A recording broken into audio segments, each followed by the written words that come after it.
ಅತ್ಯುನ್ನತ ಪರಿಣಾಮತೆಯನ್ನು ಸಾಧಿಸುತ್ತಾನೆ.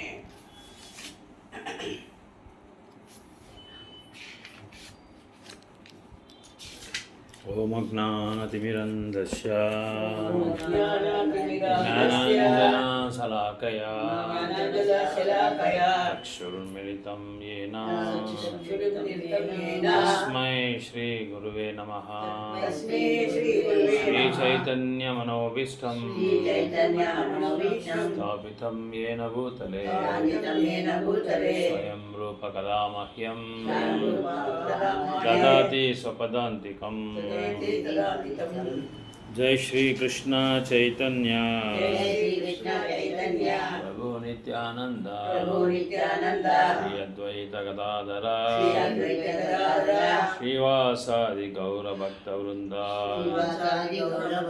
हरे कृष्णा कृष्णा कृष्णा हरे हरे हरे राम राम राम हरे हरे. हरे कृष्णा कृष्णा कृष्णा हरे हरे हरे राम राम राम हरे हरे. हरे कृष्णा कृष्णा कृष्णा हरे हरे हरे राम राम राम हरे हरे. ಸೊ ಯೋಗ ಅಭ್ಯಾಸ ಮಾಡುವಾಗ ಸಮಾಧಿ ಸ್ಟೇಜಲ್ಲಿರುವಾಗ ಒಂದು ಯೋಗಿ ಯಾವ ಥರ ಇರ್ತಾನೆ, ಯಾವ ಥರ ಇರಬೇಕು ಅನ್ನೋದನ್ನು ಇದರಲ್ಲಿ ಸಂಪೂರ್ಣವಾಗಿ ಮಾಹಿತಿ ಕೊಟ್ಟಿದ್ದಾರೆ ಕೃಷ್ಣ. ಕನ್ನಡ ಬುಕ್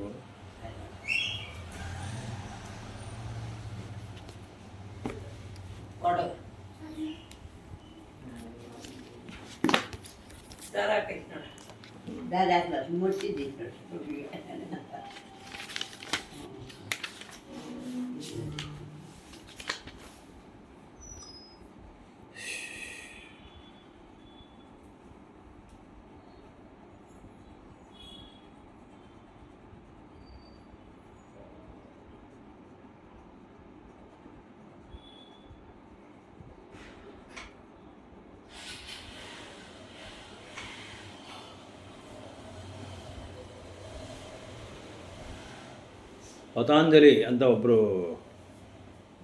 ಯೋಗ ಆಚಾರ್ಯರು ಒಬ್ಬರಿದ್ದರು, ಅವ್ರ ಬಗ್ಗೆನೂ ಇಲ್ಲಿ ಹೇಳ್ತಾ ಇದ್ದಾರೆ. ಅದಾದಮೇಲೆ ಯೋಗ ಅಭ್ಯಾಸ ಮಾಡಿರೋ ಮನುಷ್ಯ ಬಂದು ಕ್ರಮೇಣ ಬಂದು ಭೌತಿಕವಾದ ಆಸೆಗಳಿಂದ ದೂರ ಆಗುತ್ತಾನೆ ಅಂತ ಹೇಳ್ತಾ ಇದ್ದಾರೆ. ಯಾವುದೇ ಒಂದು ಭೌತಿಕ ಆಸೆಗಳು ಅವ್ನಿಗೆ ಇರೋದಿಲ್ಲ, ಯಾಕಂದರೆ ಅವನು ಧ್ಯಾನದಲ್ಲಿರೋದ್ರಿಂದ ಆ ಭೌತಿಕ ಆಸೆಗಳು ಅವನಿಗೆ ಯಾವುದೂ ಲಕ್ಷಣಗಳು ಇರೋದಿಲ್ಲ, ಆ ಥರ ಲಕ್ಷಣಗಳು ಕಾಣೋದಿಲ್ಲ ಅವನಿಗೆ. ಅದಾದಮೇಲೆ ಅವನು ಕೊನೆಯಲ್ಲಿ ಸಮಾಧಿ ಸ್ಟೇಜಿಗೆ ಹೋಗ್ತಾನೆ. ಸಮಾಧಿ ಸ್ಟೇಜ್ ಅಂದರೆ ಭಗವಂತನ ದೃಶ್ಯವನ್ನು, ತನ್ನ ಧ್ಯಾನವನ್ನು, ಪ್ರಜ್ಞೆಯನ್ನು ಭಗವಂತನ ತಾಮರ ಪಾದಪದ್ಮಗಳಲ್ಲಿ ನಿಲ್ಲಿಸ್ತಾನೆ ಅವನು. ಅದನ್ನು ಮಾಧ್ಯಮವಾಗಿ ಇಟ್ಕೊಂಡು ಧ್ಯಾನ ಮಾಡ್ತಾನೆ. ಅದನ್ನು ಸಮಾಧಿ ಸ್ಟೇಜ್ ಅಂತ ಹೇಳ್ತಾರೆ. ಯೋಗಾಭ್ಯಾಸಕ್ಕೆ ಬಹುಮಟ್ಟಿಗೆ ಪತಾಂಜಲಿ ಪದ್ಧತಿಯ ತತ್ವಗಳು ಆಧಾರ. ಸೊ ಪತಾಂಜಲಿ ಯೋಗ ಸಿಸ್ಟಮ್ ಅನ್ನೋದು ತುಂಬ ಫೇಮಸ್, ಅದು ತುಂಬ ಹೆಸರುವಾಸಿ. ಯೋಗ ಅಂದ್ರೇ ಪತಾಂಜಲಿ ಸಿಸ್ಟಮ್ನ ಫಾಲೋ ಮಾಡೋಣ ಅಂತ ಎಲ್ಲರೂ ಹೇಳ್ತಾ ಇರ್ತಾರೆ. ಅಧಿಕಾರವಿಲ್ಲದೆ ಕೆಲವರು ಭಾಷ್ಯಕಾರರು ವ್ಯಕ್ತಿಗತ ಆತ್ಮವನ್ನು ಪರಮಾತ್ಮನೊಂದಿಗೆ ಗುರುತಿಸಲು ಪ್ರಯತ್ನಿಸುತ್ತಾರೆ. ಅದ್ವೈತಗಳು ಇದೇ ಮುಕ್ತಿ ಎಂದು ಭಾವಿಸುತ್ತಾರೆ. ಅವರಿಗೆ ಪತಾಂಜಲಿ ಯೋಗ ಪದ್ಧತಿಯ ನಿಜವಾದ ಉದ್ದೇಶವೇ ಅರ್ಥವಾಗುವುದಿಲ್ಲ. ಪ್ರಭುಪಾದರು ಹೇಳ್ತಾ ಇದ್ದಾರೆ, ಕೆಲವರು ಏನು ಮಾಡ್ತಾರೆ, ಭಗವಂತನ ಸಚ್ಚಿದಾನಂದ ಸ್ವರೂಪದ ಒಂದು ವಿಗ್ರಹ, ಆ ಒಂದು ಶರೀರದಿಂದ ಒಂದು ಜ್ಯೋತಿ ಬರುತ್ತೆ.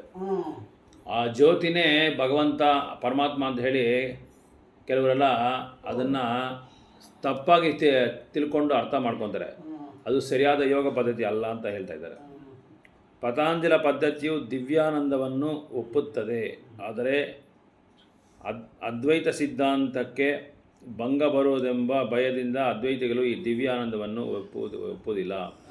ಅದ್ವೈತ ಜ್ಞಾನ ಮತ್ತು ಜ್ಞಾನಿಯ ಭಿನ್ನತೆಯನ್ನು ಒಪ್ಪುವುದಿಲ್ಲ, ಆದರೆ ಈ ಶ್ಲೋಕದಲ್ಲಿ ಅಲೌಕಿಕ ಇಂದ್ರಿಯಗಳ ಮೂಲಕ ಸಾಧಿಸಿದ ದಿವ್ಯಾನಂದವನ್ನು ಒಪ್ಪಿಕೊಂಡಿದೆ. ಯೋಗ ಪದ್ಧತಿಯು ಪ್ರಸಿದ್ಧ ಪ್ರತಿಪಾದಕರಾದ ಪತಾಂಜಲಿ ಮುನಿಗಳು ಇದನ್ನು ಸಮರ್ಥಿಸಿದ್ದಾರೆ. ಈ ಮಹರ್ಷಿಗಳು ತಮ್ಮ ಯೋಗ ಸೂತ್ರದಲ್ಲಿ ಪುರುಷಾರ್ಥ ಶೂನ್ಯಾನಾಂ ಗುಣಾನಾಂ ಪ್ರತಿ ಪ್ರಸವೇ ಕೈವಲ್ಯಂ ಸ್ವರೂಪ ಪ್ರತಿಷ್ಠಾವಾಚ ವಾಚಾತಿ ಶಕ್ತಿ ರೀತಿ. ಇಲ್ಲಿ ಮುನಿಗಳ ಹೆಸರು ಹೇಳಿದ್ದಾರೆ, ಪತಂಜಲಿ ಮುನಿಗಳು. ಸೊ ಅದ್ವೈತರು ಏನು ಮಾಡ್ತಾರೆ ಅಂದರೆ ನಾನು ಒಂದೇ, ಭಗವಂತನೂ ಒಂದೇ ಅಂತ ತಿಳ್ಕೊಳ್ತಾರೆ ಅದ್ವೈತರು. ಆಮೇಲೆ ಭಗವಂತನಿಗೆ ರೂಪ ಇಲ್ಲ, ಭಗವಂತ ಜ್ಯೋತಿ ಸ್ವರೂಪ. ಹೆಂಗೆ ಅಂದರೆ ಒಂದು ಚಾರ್ಟ್ ಇದೆ, ಗೋಲೋಕ ಚಾರ್ಟ್ ಅಂತ ಒಂದಿದೆ ದೊಡ್ಡದಾಗಿ. ಇಲ್ಲಿ ಆ ಗೋಲೋಕ ಚಾರ್ಟಲ್ಲಿ ಯಾವ ಲೋಕ ಎಲ್ಲಿದೆ ಅಂತ ಎಲ್ಲ ಅದರಲ್ಲಿ ನಮ್ಮ ಡಿವೋಟಿಸೇ ಅದನ್ನ ಇದು ಮಾಡಿದ್ದಾರೆ. ಅರೆ ಟೈಮ್ ಟೇಬಲ್ ಅಲ್ಲ, ಚಾರ್ಟ್. ಈಗ ಮಕ್ಕಳು, ಸ್ಕೂಲ್ ಮಕ್ಕಳು ಚಾರ್ಟಲ್ಲಿ ಇದು ಗೊಂಬೆಗಳೆಲ್ಲ ಬರೀತಾರಲ್ಲ,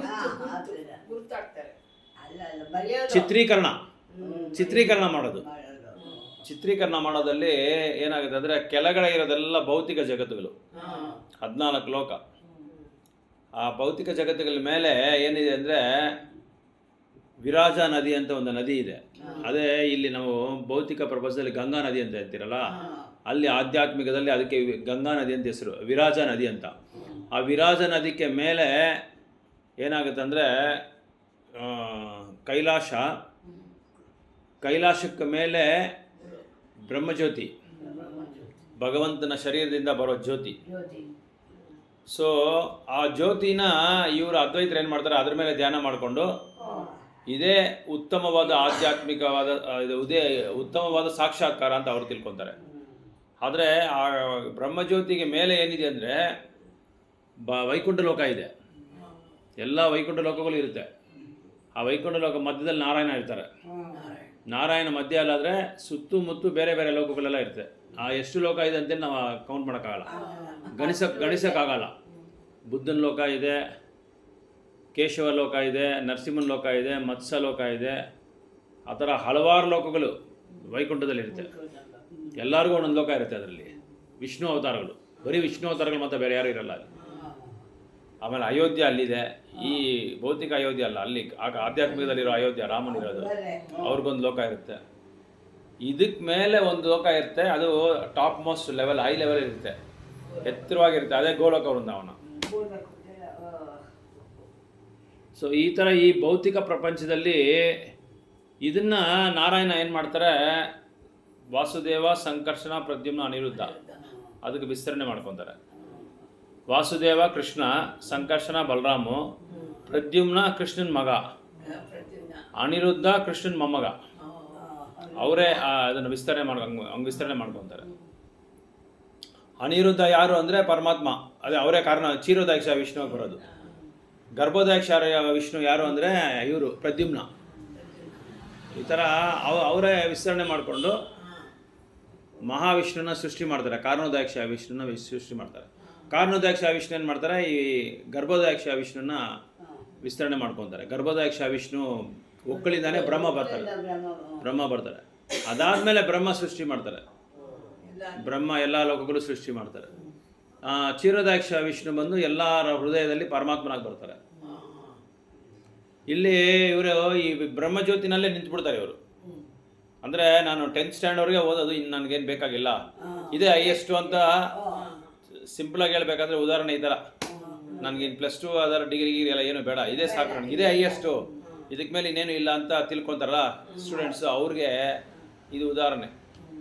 ಇನ್ನು ಕೆಲವ್ರು ಏನು ಮಾಡ್ತಾರೆ, ಇಲ್ಲ ನಾನು ಇನ್ನೂ +2ವರೆಗೂ ಓದ್ತೀನಿ, ಡಿಗ್ರಿವರೆಗೂ ಓದ್ತೀನಿ, ಅವ್ರಿಗೆ ಪರಮಾತ್ಮ ಸಾಕ್ಷಾತ್ಕಾರ, ಎಲ್ಲ ಹೃದಯದಲ್ಲಿ ಪರಮಾತ್ಮ ಇದ್ದಾರೆ ಅಂತ ಅವ್ರಿಗೆ ಗೊತ್ತಾಗ. ಸ್ವಲ್ಪ ಇವ್ರಿಗಿಂತ ಸ್ವಲ್ಪ ತಿಳುವಳಿಕೆ ಇರೋರು, ಇನ್ನೂ ತುಂಬ ತಿಳುವಳಿಕೆ ಅವ್ರು ಏನು ಮಾಡ್ತಾರೆ, ಇಲ್ಲ ಇದಕ್ಕೆ ಮೇಲೆ ಇನ್ನೂ ಓದೋದಿದೆ, ಇನ್ನೂ ಎಷ್ಟೋ ಅಡ್ವಾನ್ಸ್ಡ್ ಸ್ಟಡೀಸ್ ಎಲ್ಲ ಇದೆ, ಅದಕ್ಕೆ ಮೇಲೆ ಮಾಸ್ಟರ್ ಡಿಗ್ರಿ ಇದೆ, ಅದಕ್ಕೆ ಮೇಲೆ ಬಂದು ಇದು PhD ಇದೆ, MPhil ಇದೆ, ಇದೆಲ್ಲ ಓದಬೇಕು, ಡಾಕ್ಟ್ರೇಟ್ ಎಲ್ಲ ಇದೆ ಅಂತ. ಅದು ಗೋಲೋಕ ವೃಂದಾವನ, ಅದು ವೈಕುಂಠ ಲೋಕದಲ್ಲಿ ಕೃಷ್ಣನ ಇರೋ ಜಾಗ ಗೋಲೋಕ ವೃಂದಾವನ. ಸೊ ಇವರು ಯೋಗಿಗಳು ಏನು ಮಾಡ್ತಾರೆ ಅಂದರೆ, ಇವರು ಇಲ್ಲೇ ನಿಂತುಬಿಡ್ತಾರೆ, ಜ್ಯೋತಿ ಹತ್ರನೇ ನಿಂತುಬಿಡ್ತಾರೆ ಅವರು, ಅದಕ್ಕೆ ಮೇಲೆ ಹೋಗಲ್ಲ. ಉತ್ತಮವಾದ ಯೋಗಿ ಆ್ಯಕ್ಚುಲಿ ಅಂದರೆ ಭಕ್ತಿಯೋಗ ಮಾಡೋನೇ ಉತ್ತಮವಾದ ಯೋಗಿ. ಇವ್ರು ಏನು ಮಾಡ್ತಾರೆ, ಈ ಯೋಗಿಗಳು ಆ ಬ್ರಹ್ಮಜ್ಯೋತಿನ ಧ್ಯಾನ ಮಾಡಿಕೊಂಡು, ಜ್ಯೋತಿನೇ ಧ್ಯಾನ ಮಾಡ್ಕೊಂಡು ಇದೇ ಭಗವಂತ ಅಂತ ತಿಳ್ಕೊಂಡು ಆ ಒಂದು ಸಾಕ್ಷಾತ್ಕಾರದಲ್ಲಿ ಇರ್ತಾರೆ ಹೊತ್ತು ಮೇಲೆ ಹೋಗಲ್ಲ ಅವರು. ಸೊ ಇಲ್ಲಿ ಅದೇ ಇವರು ಪ್ರಭುಪಾದರು ಹೇಳ್ತಾ ಇದ್ದಾರೆ, ಈ ಅದ್ವೈತರು ಏನು ಮಾಡ್ತಾರೆ ಅಂದರೆ ಪತಂಜಲಿ ಪದ್ಧತಿಯ ದಿವ್ಯಾನಂದವನ್ನು ಒಪ್ಪುತ್ತದೆ, ಆದರೆ ಅದ್ವೈತ ಸಿದ್ಧಾಂತಕ್ಕೆ ಭಂಗ ಬರುವುದೆಂಬ ಭಯದಿಂದ ಅದ್ವೈತಿಗಳು ಈ ದಿವ್ಯ ಆನಂದವನ್ನು ಒಪ್ಪುವುದಿಲ್ಲ. ಸೊ ಅದ್ವೈತಿಗಳು ಇದಕ್ಕೆಲ್ಲ ಒಪ್ಪಲ್ಲ. ಇದೆಲ್ಲ ಹೇಳ್ತಾ ಇದ್ರೆ ಅವ್ರು ಒಪ್ಪಲ್ಲ. ಅವರು ಏನು ಹೇಳ್ತಾರೆ, ಅದ್ವೈತಾಸು ಆತ್ಮ ಪರಮಾತ್ಮ ಎಲ್ಲ ಒಂದೇ, ಎರಡು ಬೇರೆ ಬೇರೆ ಅಲ್ಲ.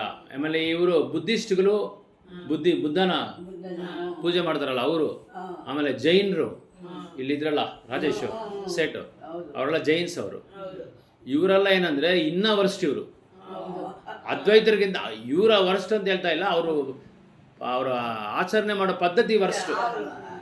ಅವ್ರ ಸಿದ್ಧಾಂತ ಏನು ಹೇಳ್ತದೆ ಅಂದರೆ ನಿರ್ವಾಣ ಸ್ಟೇಜ್ ಅಂತ ಹೇಳ್ತಾರೆ. ನಿರ್ವಾಣ ಅಂದರೆ ಒಂದು ಸ್ಟೇಜ್ಗೆ ಹೋಗ್ಬಿಟ್ರೆ ಏನಿಲ್ಲ, ಅಲ್ಲಿ ಏನು ಸೈಬರ್ ಇರೋದು ಶೂನ್ಯ ಅಂತ. ಆ ಶೂನ್ಯದ ಮೇಲೆ ಅವ್ರು ಧ್ಯಾನ ಮಾಡ್ತಾರೆ. ಭಗವಂತ ಇಲ್ಲ, ಪರಮಾತ್ಮ ಇಲ್ಲ, ಯಾರೂ ಇಲ್ಲ, ಭಗವಂತನೇ ಇಲ್ಲ, ಯಾರೂ ಇಲ್ಲ, ದೇವ್ರವರೇ. ಆದರೆ ಶೂನ್ಯದ ಮೇಲೆ ಅವ್ರು ಧ್ಯಾನ ಮಾಡೋದು. ಒಪ್ಕೊಳಲ್ಲ. ತಪ್ಪು ದಾರಿ. ಇವಾಗ ಬಟ್ಟೆ ಅಂಗಡಿಗೆ ಹೋಗ್ತೀರಿ, ಬಟ್ಟೆ ಅಂಗಡಿಗೆ ಹೋದರೆ ತುಂಬ ತಿಳುವಳಿಕೆ ಇರೋನು ಏನು ಮಾಡ್ತಾನೆ, ಅವನು ಎಲ್ಲ ಬಟ್ಟೆನೂ ನೋಡ್ಬಿಟ್ಟು ಆ ಬಟ್ಟೆ ಅವನ ಮೈಗೆ ಶೂಟ್ ಆಗುತ್ತಾ ಅಂತ ಫಸ್ಟ್ ನೋಡ್ತಾನೆ. ಎರಡನೇದು ಬೆಲೆ ಕರೆಕ್ಟಾಗಿದೆಯಾ ಅಂತ ನೋಡ್ತಾನೆ. ಇನ್ನು 4 ಅಂಗಡಿಲಿ ವಿಚಾರಿಸ್ತಾನೆ. ಮೂರನೇದು ಇದು ಬಾಳಿಕೆ ಬರುತ್ತಾ ಅಂತ ನೋಡ್ತಾನೆ. ಇದೆಲ್ಲ ನೋಡ್ಬಿಟ್ಟು ಕೊನೆಗೆ ಅವ್ನ ಕೋಣದಲ್ಲೆಲ್ಲ, ಅವ್ನು ನೋಡೋ ಕೋಣದಲ್ಲೆಲ್ಲ ಕರೆಕ್ಟಾಗಿದ್ದರೆ ಅವನೇನು ಮಾಡ್ತಾನೆ, ಈ ದಾರಿ ಸರಿಯಾಗಿದೆ, ಈ ಬಟ್ಟೆ ಸರಿಯಾಗಿದೆ ಅಂತ ಹೋಗ್ತಾನೆ. ಬೇರೆಯವರೆಲ್ಲ ಏನು ಮಾಡ್ತಾರೆ, ಇದು ಕರೆಕ್ಟಾಗಿದೆ, ನನಗೆ ನನ್ನ ಕಲರ್ ಚೆನ್ನಾಗಿದೆ ತೊಗೊಂಡು ನೋಡ್ತಾ ಇರ್ತಾನೆ ಅಷ್ಟೇ. ಅವ್ನಿಗಿರೋ ಬುದ್ಧಿ ಅಷ್ಟೇ. ಒಬ್ಬೊಬ್ರು ಅಂತಾರಲ್ಲ, ಅವ್ನಿಗಿರೋ ಬುದ್ಧಿನೇ ಅಷ್ಟೇ, ತಿಳುವಳಿಕೆ ಕಡಿಮೆ ಅಂತ ಅರ್ಥ ಅವನಿಗೆ. ಅವನಲ್ಲೇ ಅದೇ ಕ್ಲಾಸಲ್ಲೇ ಇರ್ತಾನೆ ಅವನು. ಇನ್ನು ಕೆಲವರು ಇಲ್ಲ, ನನ್ನ ಕಲರ್ಗೂ ಇದು ಶೂಟ್ ಆಗುತ್ತೆ, ಇದು ಬಟ್ಟೆನೂ ಚೆನ್ನಾಗೈತೆ ಅಷ್ಟೇ, ಅವ್ನು ಗೊತ್ತಿರೋದು ಅಷ್ಟೇ. ಇವನೇನು ಮಾಡ್ತಾನೆ, ಎಲ್ಲ ಕೋಣದಲ್ಲಿ ನೋಡ್ತಾನೆ.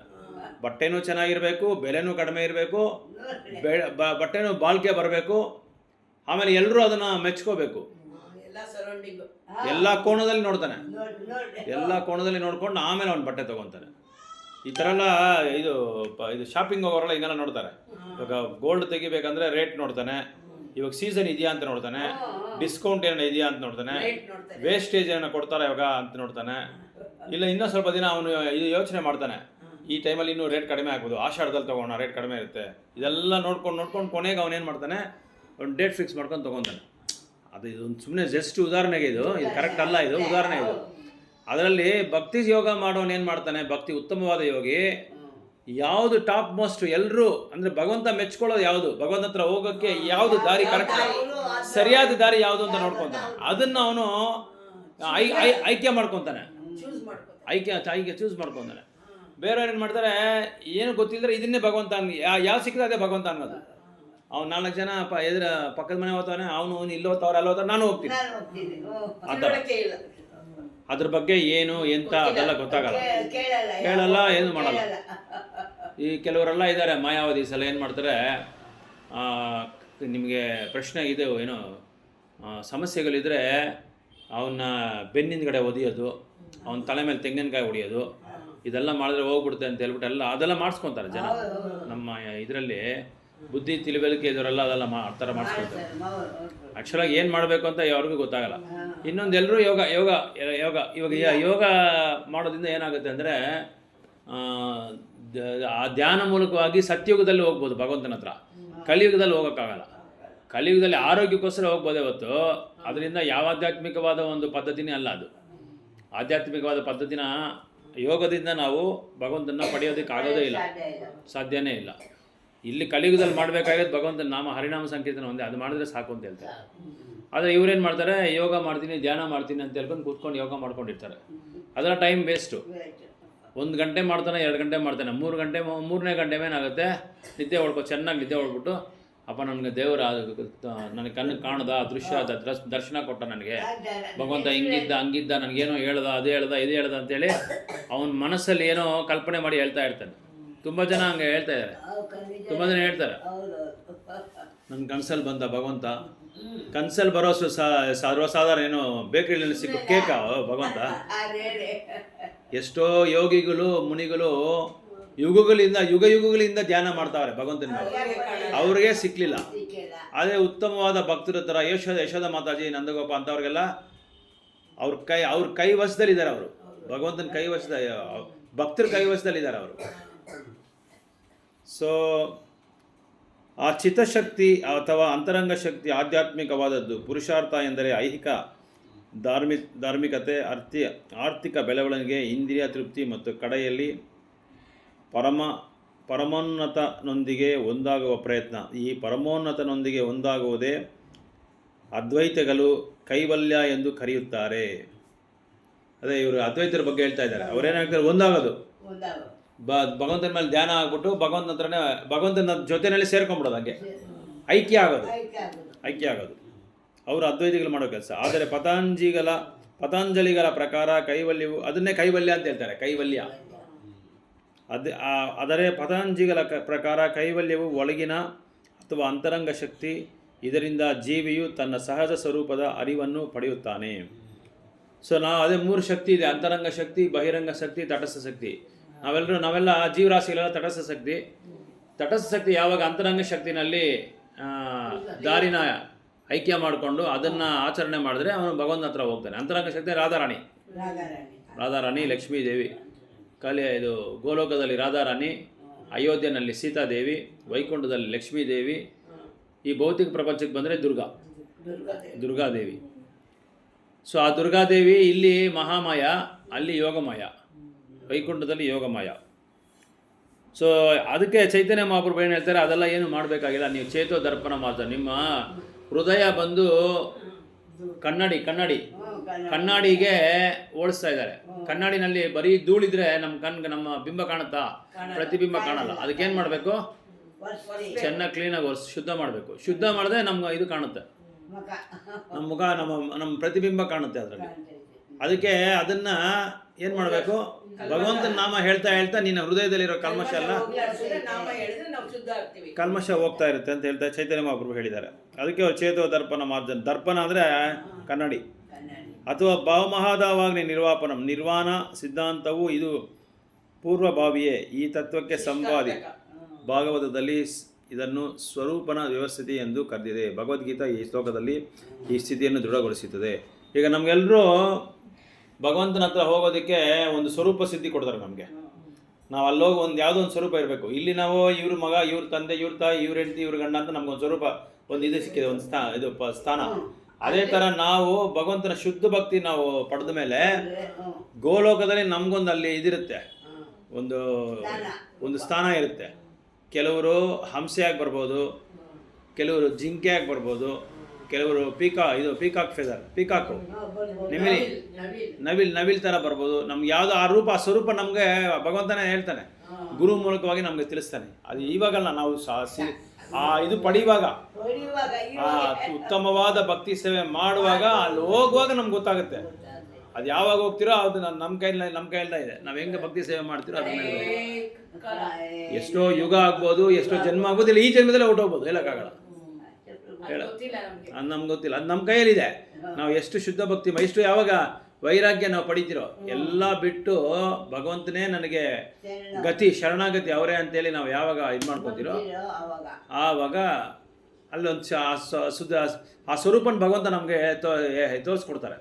ಗುರುಗಳ ಮೂಲಕ ಇಲ್ಲ ವೈಷ್ಣವರ ಮೂಲಕದಿಂದ ನಮಗೆ ತೋರಿಸ್ಕೊಡ್ತಾರೆ. ಸೊ ಈ ನಿರ್ವಾಣ ಅಥವಾ ಐಹಿಕ ಅಂತ್ಯದ ನಂತರ ಆಧ್ಯಾತ್ಮಿಕ ಕಾರ್ಯಗಳು ಅಥವಾ ಭಗವಂತನ ಸೇವೆಯು ಪ್ರಕಟವಾಗುತ್ತದೆ. ಇದಕ್ಕೆ ಕೃಷ್ಣ ಪ್ರಜ್ಞೆ ಎಂದು ಹೆಸರು. ನಿರ್ವಾಣ ಅಥವಾ ಐಹಿಕ ಅಂತ್ಯದ ಅನಂತರ ಲಾಸ್ಟ್ ಕೊನೆ ಆಧ್ಯಾತ್ಮಿಕ ಕಾರ್ಯಗಳು ಅಥವಾ ಭಗವಂತನ ಸೇವೆ ಪ್ರಕಟವಾಗುತ್ತದೆ. ಭಾಗವತದ ಮಾತುಗಳಲ್ಲಿ ಸ್ವರೂಪೇನ ವ್ಯವಸ್ಥಿತಿ. ಇದು ಜೀವಿಯ ನಿಜವಾದ ಬದುಕು. ಐಹಿಕ ಸೋಂಕಿನಿಂದ ಮಲಿನಗೊಂಡ ಆಧ್ಯಾತ್ಮಿಕ ಬದುಕಿನ ಸ್ಥಿತಿಯೇ ಮಾಯೆ.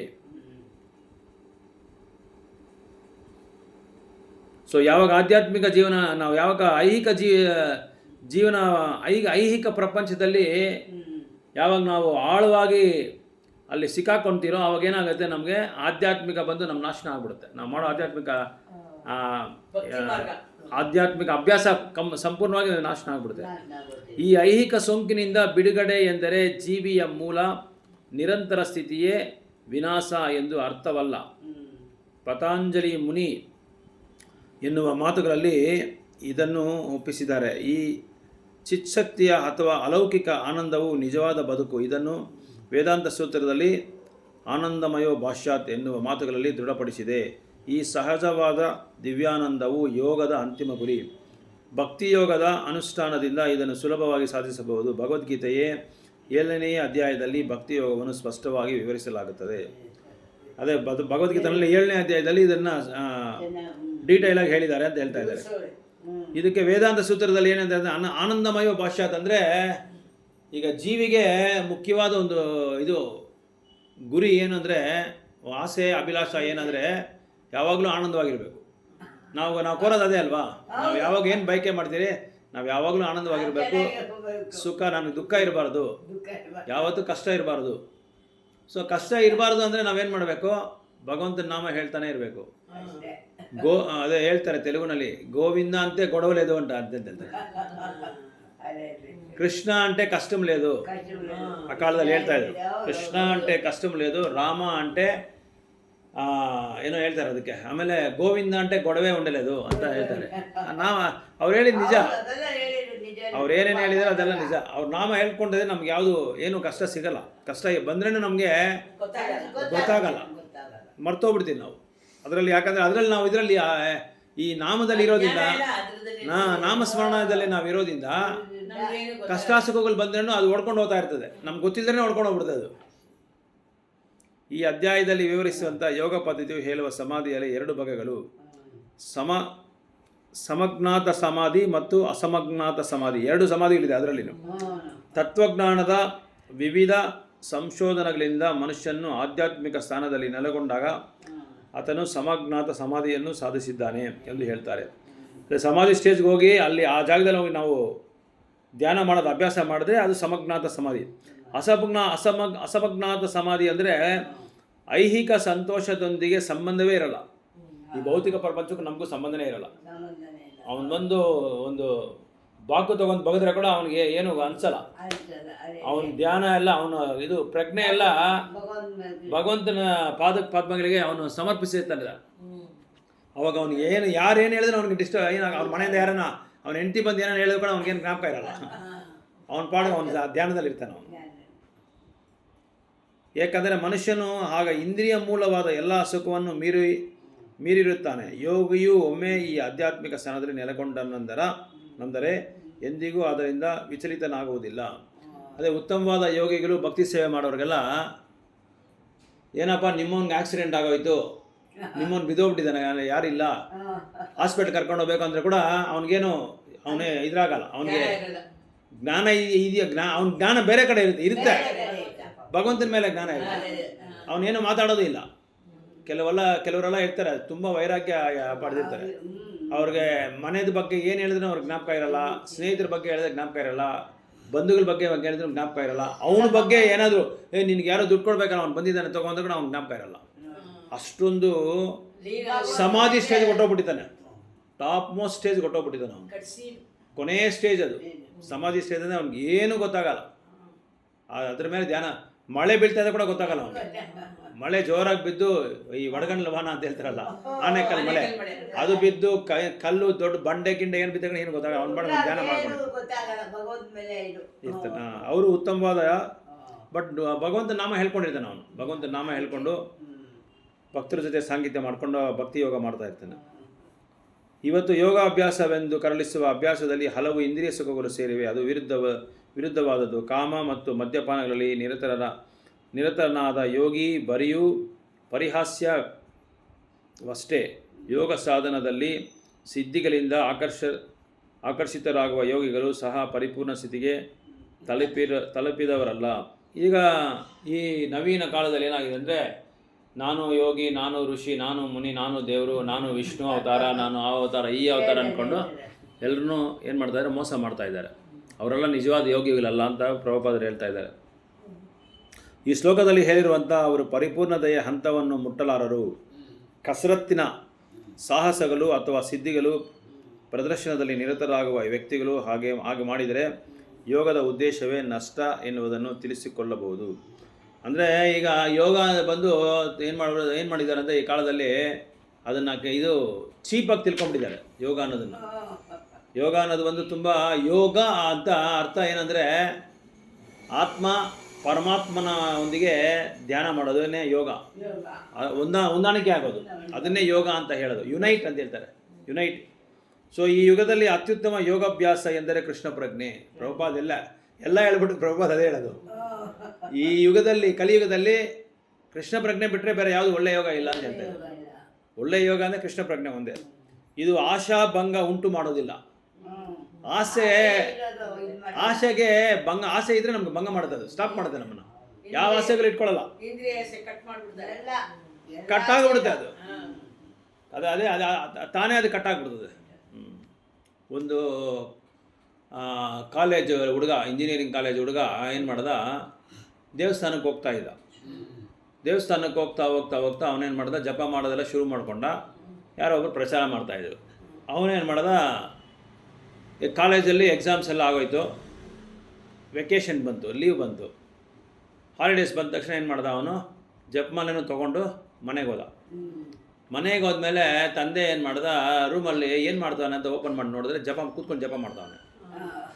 ಅವ್ರ ಅಪ್ಪ ಹೇಳ್ದ, ಯಾರು ನಿನ್ಗೆ ಇದೆಲ್ಲ ಹೇಳ್ಕೊಟ್ಟಿದ್ದು, ಏನೋ ಮಾಡ್ತಾ ಇದೆ ಅಂತ ಕೇಳಿದ್ರೆ, ಈ ಥರ ನಾನು ದೇವಸ್ಥಾನಕ್ಕೆ ಹೋಗ್ತಾ ಇದ್ದೀನಿ, ಅವರೇ ಹೇಳ್ಕೊಟ್ರು, ಇದೆಲ್ಲ ಮಾಡಿದ್ರೆ ಒಳ್ಳೆಯದು, ಇದರಿಂದ ನನಗೂ ಸ್ವಲ್ಪ ಶಾಂತಿ, ಸುಖ, ಸಂತೋಷ ಎಲ್ಲ ಅನುಭವ ಆಗ್ತಾ ಇದೆ ನನಗೂ.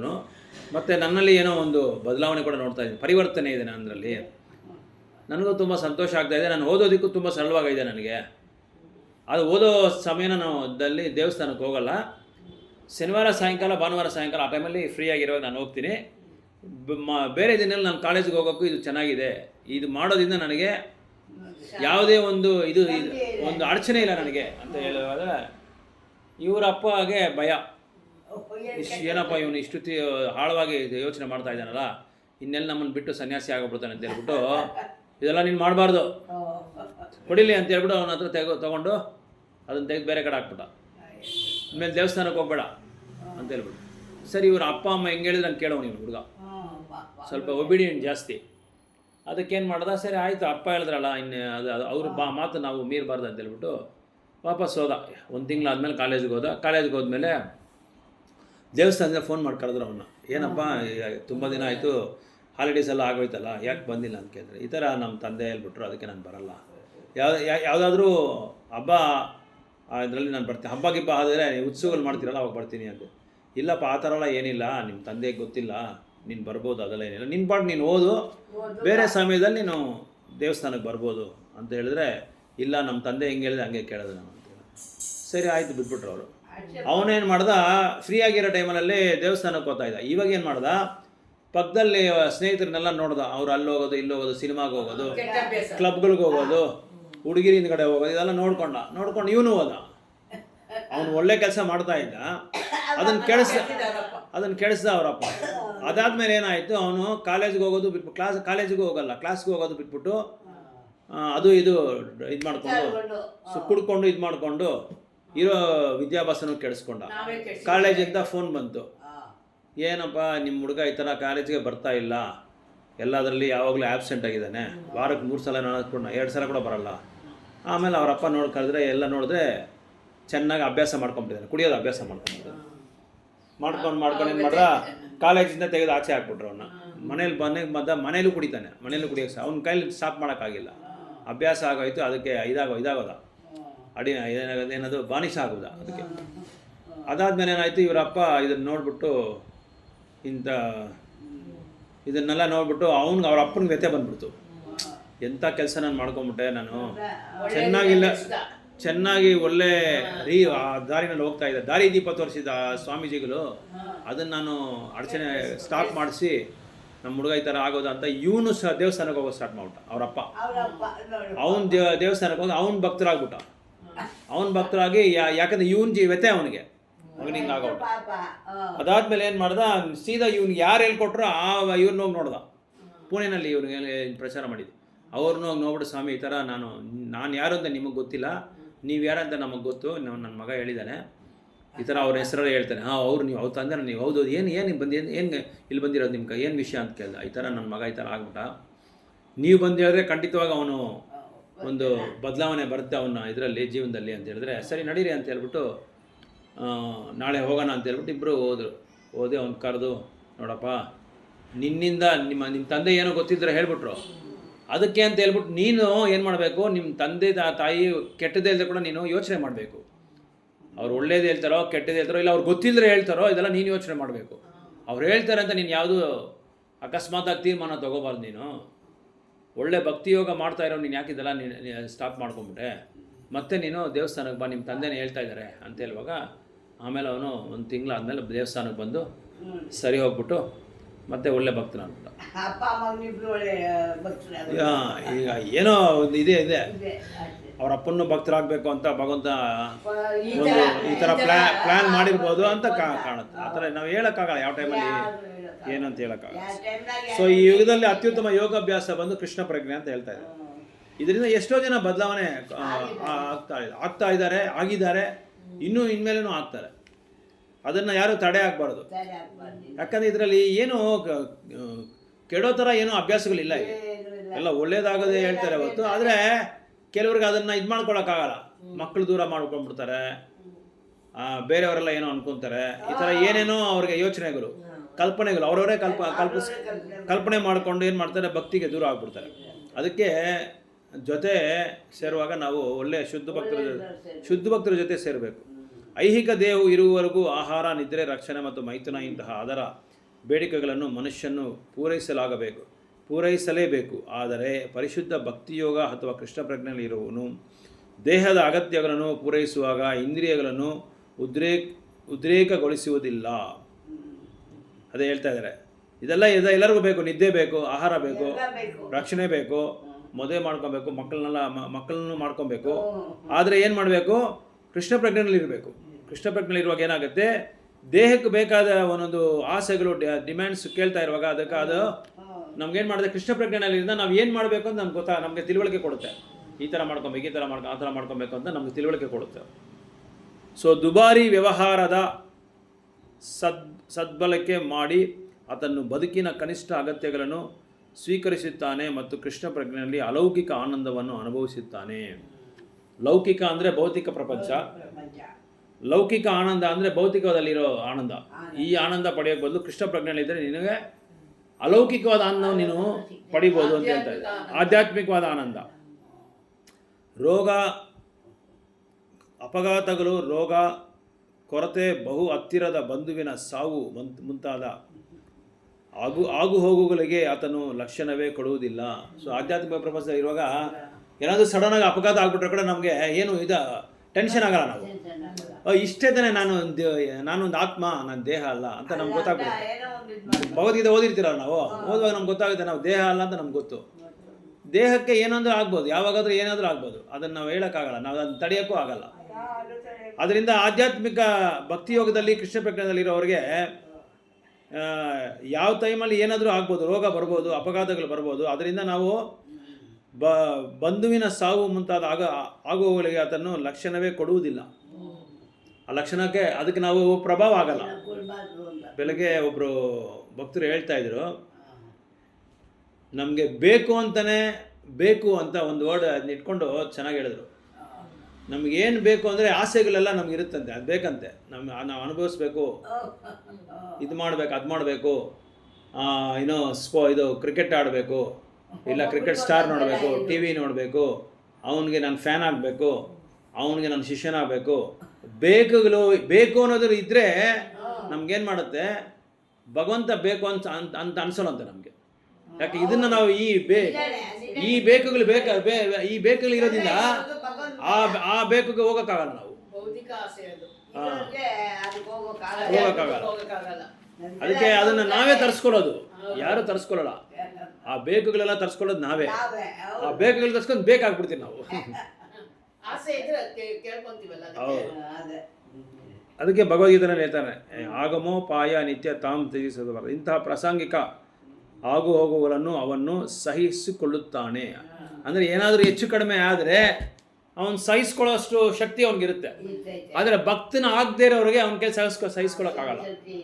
ಏನಾದರೂ ಮಾಡ್ಕೊಂಡ್ಬಿಡ್ತಾನೆ, ಇಲ್ಲ ಎಲ್ಲಾದರೂ ಕುಡಿಯೋದು ಕಲ್ತ್ಕೊಂಡ್ಬಿಡ್ತಾನೆ, ಏನೋ ಒಂದು ಮಾಡ್ಕೊಂಡ್ಬಿಡ್ತಾನೆ. ಯಾಕಂದರೆ ಅವ್ನು ಸಹಿಸ್ಕೊಳ್ಳೋ ಶಕ್ತಿ ಇಲ್ಲ. ಆದರೆ ಭಕ್ತನಾಗಿರೋವನಿಗೆ ಕಷ್ಟ ಸುಖ ಬರುತ್ತೆ ಅಂತ ಗೊತ್ತು ಅವನಿಗೆ. ಯಾವಾಗಲೂ ಕಷ್ಟ ಇರಲ್ಲ, ಯಾವಾಗಲೂ ಸುಖ ಇರಲ್ಲ. ಇವಾಗ ಯಾವನಿಗೋ ಒಬ್ಬನಿಗೆ ಏನೋ ಒಂದು ಆಯಿತು, ಅನಾಹುತ ಆಯಿತು, ಅದು ಯಾವಾಗಲೂ ಇರೋದಿಲ್ಲ. ಅದೇನೋ ಒಂದು ಕರ್ಮ ಆ ಕರ್ಮದಿಂದ ಕಳಿಬೇಕು ಅವನಿಗೆ. ಅದಕ್ಕೆ ಅಂತ ಅದು ಗೊತ್ತು ಅವನಿಗೆ. ಈ ಥರ ಕೆಲವ್ರಿಗೆ ಏನಾದರೂ ಒಂದು ಆಗೋಗ್ಬಿಟ್ರೆ ಕೆಲವ್ರೆಲ್ಲ ಹುಚ್ಚಿಡ್ದು ಬಿಡುತ್ತೆ. ಅದನ್ನು ತಿಳ್ಕೊಂಡು ಅದೇ ಕೈಯಾಲಲ್ಲಿ ಕೆಲವರು ಸತ್ತೋಗ್ಬಿಡ್ತಾರೆ. ಎಷ್ಟೋ ಜನ ಪ್ರಾಣ ಬಿಟ್ಬಿಡ್ತಾರೆ. ಕೆಲವರು ಹಾಸ್ಪಿಟಲ್ ಅಡ್ಮಿಟ್ ಆಗಿಬಿಡ್ತಾರೆ. ಕೆಲವರಿಗೆ ಮೈಂಡ್ ಇಲ್ಲೂ ಲೂಸ್ ಆಗಿಬಿಡುತ್ತೆ, ಹುಚ್ಚರಾಗ್ಬಿಡ್ತಾರೆ ಕೆಲವರು. ಅದಕ್ಕೆ ಏನಂತ ಅಂದರೆ ಈ ಮನಸ್ಸಲ್ಲಿರೋ ಭಾರನ ಯಾವಾಗಲೂ ಭಾರ ಇಟ್ಕೊಬಾರ್ದಂತೆ. ಇವಾಗ ಒಂದು 25 kg ಅಕ್ಕಿ ತೊಗೊಂಬರ್ತೀರಿ ಮನೆಗೆ, ಅದನ್ನ ಇಟ್ಕೊಂಡೇ ಇರ್ತೀರ ನಾವು. ಭಾರ ಅದು ಯಾವಾಗ ಇಳಿಸಿದ್ರೆ ಸಾಕಪ್ಪ ಅಂತ ಇಳಿಸ್ಬಿಡ್ತೀರಿ ಫಸ್ಟ್. ಆ ಥರ ನಮ್ಗೆ ಏನಾದರೂ ಕಷ್ಟ ಬಂದರೆ ಅದನ್ನು ಇಳಿಸ್ಬಿಡ್ಬೇಕು. ಇಳಿಸ್ಬಿಟ್ಟು ತಕ್ಷಣ ಎತ್ಕೊಬೇಕು. ಭಗವದ್ಗೀತೆ ಓದ್ತಾ ಇರಬೇಕು, ಇಲ್ಲ ಭಕ್ತರ ಜೊತೆ ಹೋಗ್ತಾ ಇರಬೇಕು, ಏನೋ ಒಂದು ಸೇವೆ ಮಾಡ್ತಾ ಇರಬೇಕು. ನಾಮ ಇಲ್ಲದ ನಾಮ ಜಪ 16 ರೌಂಡ್ ಮಾಡ್ದ 32 ರೌಂಡ್ ಮಾಡು, 32 ರೌಂಡ್ ಮಾಡ್ದ 44 ರೌಂಡ್ ಮಾಡ್ತಾ ಇರು. 16 ಮೇಲೆ ಮಾಡ್ತಾ ಇರಬೇಕು. 16 ಕನಿಷ್ಠ ಪಕ್ಷ 16. ಅದಕ್ಕೆ ಮೇಲೆ ಎಷ್ಟು ರೌಂಡ್ ಮಾಡಿದ್ರೆ ಅಷ್ಟು ರೌಂಡ್ ಒಳ್ಳೇದು. ಪೃಥು ಮಹಾರಾಜ್